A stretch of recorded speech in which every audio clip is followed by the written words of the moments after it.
সম্মানিত দর্শকবৃন্দ, নূতন কাঞ্চনপুর গ্রামের একজন বিখ্যাত নামকরা ব্যক্তি নিয়াজ আলী আহমেদ ওরফে নিয়াই পঞ্চায়েত। এক সময় উনি খুব প্রভাবশালী ব্যক্তি ছিলেন। বিশেষ করে 1995-96 সালের পঞ্চায়েত ইলেকশনে উনি প্রথমে দক্ষিণ মনপুর জিপি থেকে জিপি সভাপতি পদে উনি বসেছিলেন এবং নির্বাচিত হয়েছিলেন। নিয়াজ আলী আহমেদ ওরফে নিয়াই পঞ্চায়েত প্রাক্তন সেনাকর্মী ছিলেন।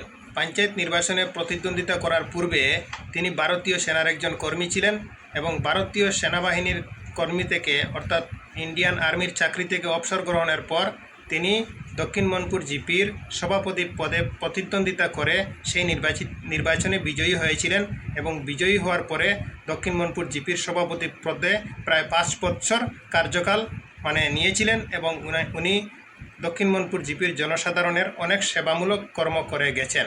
আমাদের গ্রামের বহুত একজন নামকরা ব্যক্তি, সর্বদা দরিদ্র মানুষদের পাশে ছিলেন। মানুষের অভাব অভিযোগ শুনে বিভিন্নভাবে মানুষদের সহায়তা করেছিলেন এবং আমি এটাই বলছি যে দক্ষিণ মনপুর জিপির প্রাক্তন সভাপতি নিয়াজ আলী পঞ্চায়েত বেটা আজ দুনিয়া থেকে চিরবিদায় নিয়ে চলে গেলেন। ওনার আত্মার শান্তি কামনা করছি এবং উনি একজন বিখ্যাত স্তরের ব্যক্তিত্ব ছিলেন। বিশেষ করে পূর্ব সুনাই এলাকায় উনি নিয়াই পঞ্চায়েত নামে পরিচিত ছিলেন। নিয়াই পঞ্চায়েত বললে সবাই চিনে, উনি একজন পরিচিত ব্যক্তিত্ব। সেই পরিচিত ব্যক্তিত্বের প্রয়াণে গোটা সুনাই পূর্বাঞ্চল শোকাহত এবং আমিও গভীর শোক প্রকাশ করেছি এবং ওনার বিদেহী আত্মার শান্তি কামনা করছি। এবং আপনারা মনে রাখবেন, পূর্ব সুনাইয়ে নিয়াই পঞ্চায়েত এক পরিচিত পঞ্চায়েত ছিলেন।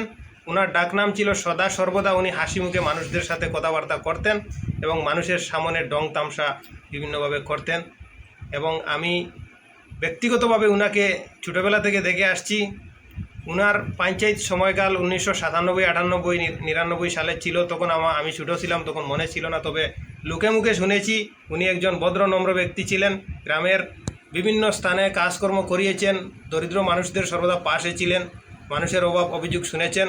বিভিন্নভাবে উনি আমাদের দক্ষিণ মনপুর জিপিকে ডেভেলপমেন্ট করেছেন এবং আগামীতেও যাহাতে ওনার নাম বিভিন্ন স্থানে ইতিহাসে অমর হয়ে থাকবে, আমি সেজন্য সবাইকে বলছি ওনাকে স্মরণ করুন, ওনার আত্মার প্রতি শান্তি কামনা করুন আপনারা।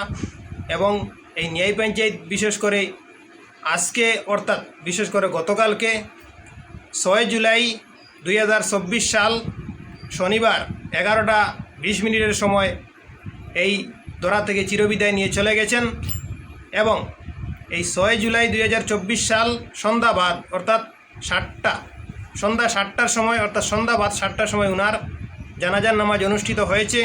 জানাজার নামাজে বহু লোকের সমাগম ঘটেছে এবং অনেক মানুষেরা তাকে চোখের জলে চিরবিদায় দিয়েছেন। অর্থাৎ এই নিয়াই পঞ্চায়েত সাহেবকে আর দেখা যাবে না। উনি একজন নামকরা ব্যক্তি ছিলেন, চোখের জলে সবাই চিরবিদায় দিয়ে গেলেন এবং ভবিষ্যতেও যাতে আপনারা ওনাকে ইতিহাসের পাতায় অমর করে রাখবেন, এজন্য আমি আপনাদের কাছে অনুরোধ করলাম।